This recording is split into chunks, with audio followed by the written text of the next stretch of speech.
এই মুহূর্তে সবথেকে বড় এবং অত্যন্ত দুঃখজনক খবরটি আসছে মহারাষ্ট্র থেকে। বারামতির কাছে একটি ভয়াবহ বিমান দুর্ঘটনায় প্রাণ হারালেন মহারাষ্ট্রের উপমুখ্যমন্ত্রী তথা এনএসপি নেতা অজিত পাওয়ার।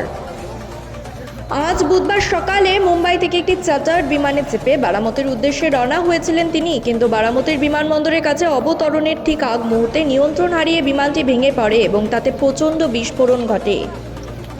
ডিজিসি এর পক্ষ থেকে নিশ্চিত করা হয়েছে যে এই দুর্ঘটনায় অজিত পাওয়ার সহ বিমানে থাকা মোট 5 জনই নিহত হয়েছেন। নিহতদের মধ্যে রয়েছেন তার ব্যক্তিগত নিরাপত্তা রক্ষী, একজন অ্যাটেন্ডেন্ট এবং বিমানে থাকা 2 পাইলট।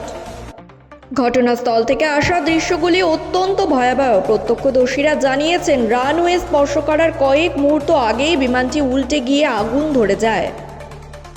এই অপূরণীয় ক্ষতিতে শোকের ছায়া নেমে এসেছে গোটা রাজনৈতিক মহলে। প্রধানমন্ত্রী নরেন্দ্র মোদী, রাষ্ট্রপতি দ্রৌপদী মুর্মু এবং মুখ্যমন্ত্রী দেবেন্দ্র ফডনবিস এই ঘটনার গভীর শোক প্রকাশ করেছেন। সরকারের পক্ষ থেকে ইতিমধ্যেই 3 দিনের রাষ্ট্রীয় শোক ঘোষণা করা হয়েছে। মহারাষ্ট্রের রাজনীতির অন্যতম স্তম্ভ, দাদা হিসেবে পরিচিত অজিত পাওয়ারের এই অকাল প্রয়াণ রাজ্যের জন্য এক বিরাট শূন্যতা তৈরি করল। এই ঘটনার তদন্তের নির্দেশ দিয়েছে প্রশাসন। এরকমই আরও গুরুত্বপূর্ণ খবর এবং দ্রুত আপডেট পেতে সবার আগে আমাদের নিউজ চ্যানেল থেকে ফলো, সাবস্ক্রাইব এবং শেয়ার করে আমাদের পাশে থাকুন। ধন্যবাদ।